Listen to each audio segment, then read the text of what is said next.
Medicine. India was one of the countries with very low medicine prices. This was because of the patent regime we had. The patent regime we had was an envy of the world. The Indian Patents Act of the earlier 1970 was an envy of the world. But because we had to make our patent system TRIPS compatible, and it was a huge struggle against that. But ultimately we had to accept, to some extent, not fully, the WTO rules, and because of that, we had to change our Patents Act. We modified it. And with the change in the Patents Act, now we have very high medicine prices. As a matter of fact, medicine prices are going up and up and up. So, if we are doing what I suggested we should do, if we allow rights and so on, I believe the kind of government that would actually enforce these fundamental economic rights, and mind you, now the thinking in favor of rights is already growing. I mean, after all, as you said, when Arjun Singh was the education minister, he introduced the right to education. Now many people argue, all my friends say it's not good enough. That's not the point, but philosophically the idea of the right was accepted, is being accepted. Therefore, if you have a government that actually has the courage to introduce these fundamental economic rights or bring about a real significant change in the lives of the people, that government would actually amend the Patents Act in order to make medicines much cheaper. The fact that medicines are more expensive at the moment is not for me a cause of depression, but it is something which really requires to be addressed. Okay, the next question was, why do you emphasize on international finance capital? Okay, let us forget international finance capital. Suppose we are going to bring about a change in the material conditions of people's lives. In that case, what will be required, of course, is a government that is not responsive to the moods of the middle classes, the upper middle classes, to the moods of the workers and the peasants. Okay. The middle classes, the upper middle classes have been very happy with what is going on at this moment. But on the other hand, the workers and peasants are not. The fact that 200,000 peasants commit suicide is not a news. Okay. So obviously this is affecting people's lives. Okay. So that being the case, any government that wishes to make any changes would have to mobilize the support of these subaltern classes. Okay. So we have forgotten about international finance capital. If you mobilize the support of the subaltern classes that have an alternative economic agenda, then that alternative economic agenda would actually give rise to financial flows out of the country. So, as I mentioned, I'm not suggesting that you must go and have capital controls. I'm suggesting it may become unavoidable for you to have capital controls. Like Nelson Mandela faced. In other words, if you have huge capital outflows, then there are two choices. Either you back down or you have capital. Third is, what happened to the danger? But that's exactly what is happening today. It's precisely the danger that we had been arguing about. Because you see, think of what's happening to the peasantry. When did you have, as I mentioned earlier, when did you have 200,000 peasants committing suicide? Never in post-independent India. You now have it. People's suffering is something which is not always visible. The fact that when lockdown was decreed for COVID, as a precaution against COVID, the fact that thousands of people carrying trunks on their heads marched down the roads, walking hundreds of miles, unbelievable. Now, nobody would have believed that such level of deprivation and suffering exists in the country until you actually saw them on the road. Therefore, what we suggest, earlier what would have happened is that the state would have to some extent anticipated it, and the state would have taken some kind of some measures to prevent it. For instance, when you close down factories, then you have to make sure that people don't have to pay rents. So you actually have to make sure that they have access to the places where they stay. Have as a part of your regulation for 3 months no payment of rent. But that was not done. And therefore people have no income, but they have to pay rent, and therefore they live around in the streets. So it is the insensitivity that has become introduced, but on the other hand the suffering is there, but the suffering is really in keeping with what we were warning about. By the way, one thing, okay, maybe in response to the question the lady asked, I'll mention. Okay, fiscal deficit. You know, the problem with fiscal deficit, there is a problem with fiscal deficits. Okay, let me make it very clear. The problem with fiscal deficit is not what the World Bank and so on say, or the finance ministry says. The finance ministry says if you enlarge the fiscal deficit, then you kind of what's the term? Crowd out private investment. And if you don't crowd out private investment, there will be inflation. None of that. You see, if you have an economy that is demand constrained, with a huge unutilized capacity and unemployment and so on, then an increase in demand doesn't cause inflation. And what is more, an increase in demand would crowd in private investment rather than crowding out private investment. You have greater capacity utilization for the private sector, they would invest more. Okay, so all that is quite bogus. And if you want to look at it, you have to look at it. People like Joan Robinson and so on have written pages on it. You have to look at Joan Robinson's book, Economic Philosophy, where she discusses all this. She calls it the humbug of finance.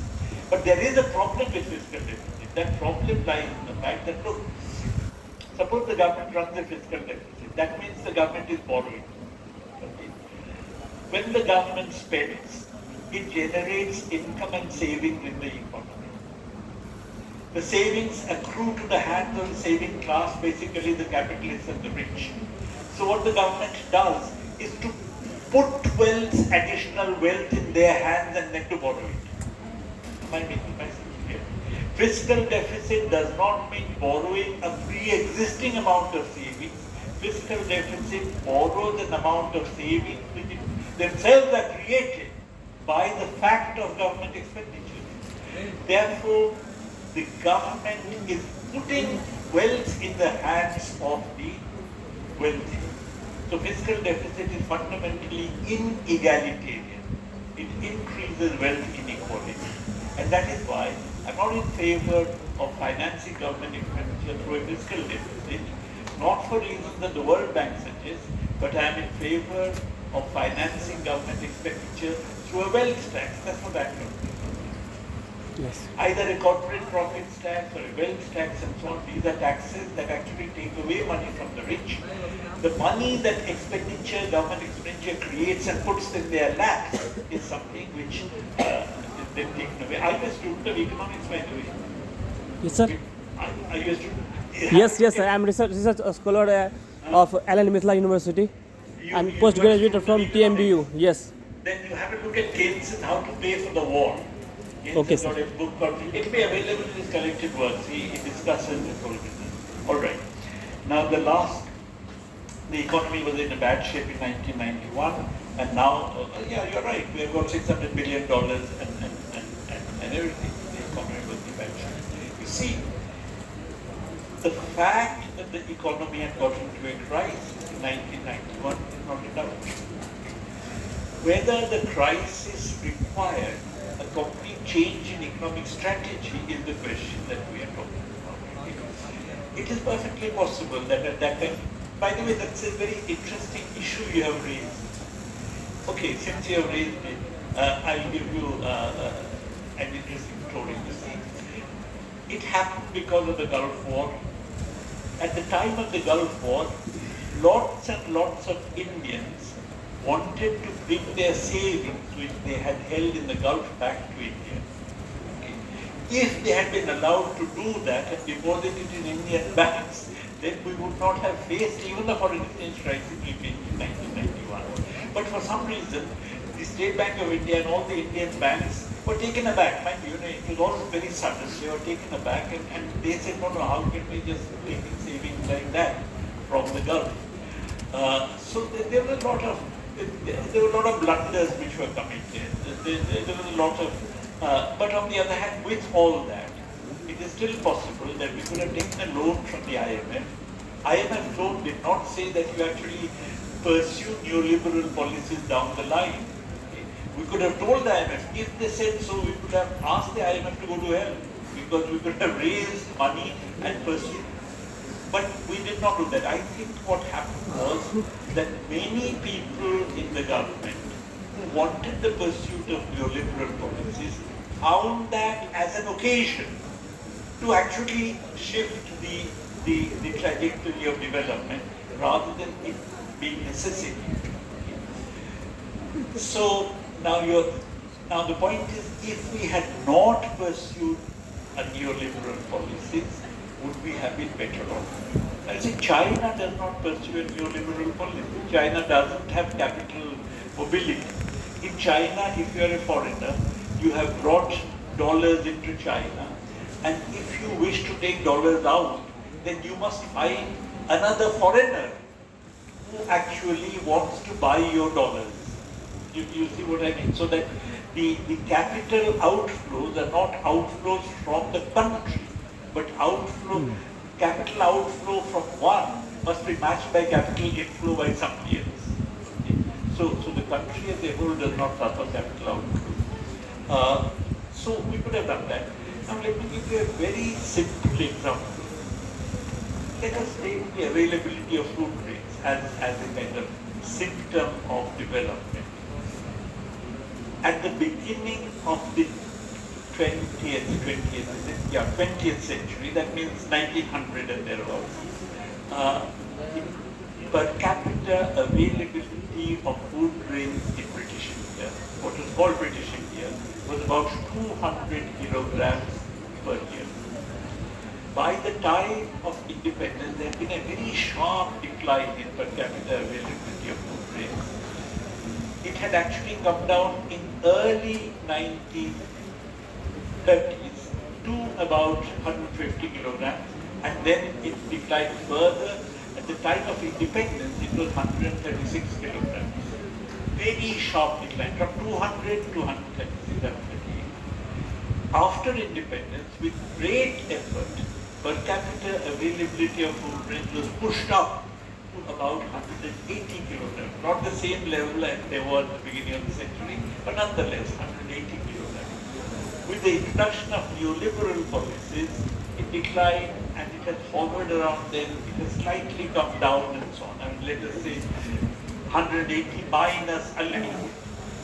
The very fact that during this period, when it comes to the most elementary good that people require for their living, there will be no increase in per capita availability of that good, shows that the regime that we are operating has something wrong with it. Thank you very much.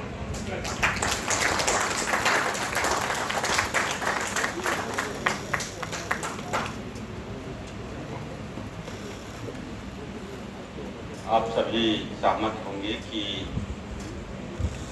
सुबह का यह व्याख्यान बहुत ही आकर्षक भी था और आपस में चर्चा ने इसे और जीवंत भी बनाया। जो कंसर्न आपने रखा, मुझे लगता है कि उस पर आगे भी बहस होनी चाहिए। एक तो यह कि एम्प्लॉयमेंट का शेयर प्रोडक्टिविटी के शेयर से हट रहा, प्रोडक्टिविटी बढ़ रहा है और एम्प्लॉयमेंट शेयर घट रहा है। और उसको बाद में एक्सप्लेन किया इन्होंने कि अगर परचेजिंग पावर आपके जेब में नहीं होगा तो डिमांड नहीं होगा, और डिमांड नहीं होगा तो इन्वेस्टमेंट की तरफ आप नहीं जा पाएंगे।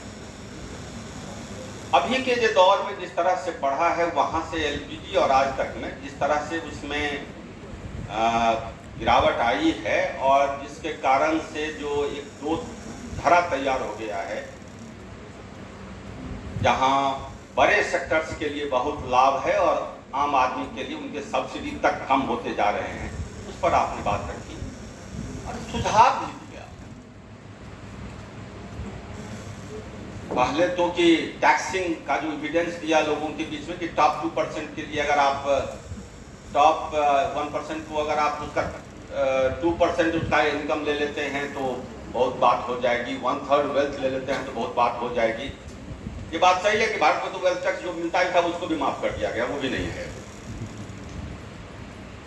और राइट बेस्ड इकोनॉमी कैसे आगे बढ़े और खास करके जो बेसिक राइट्स है उसकी बात करें, इसके तरफ आगे बढ़े और इस तरह की पॉलिटिकल इकोनॉमी क्रिएट हो, लोगों में यह कॉन्शसनेस हो, तो शायद चीजें बदल सकती है।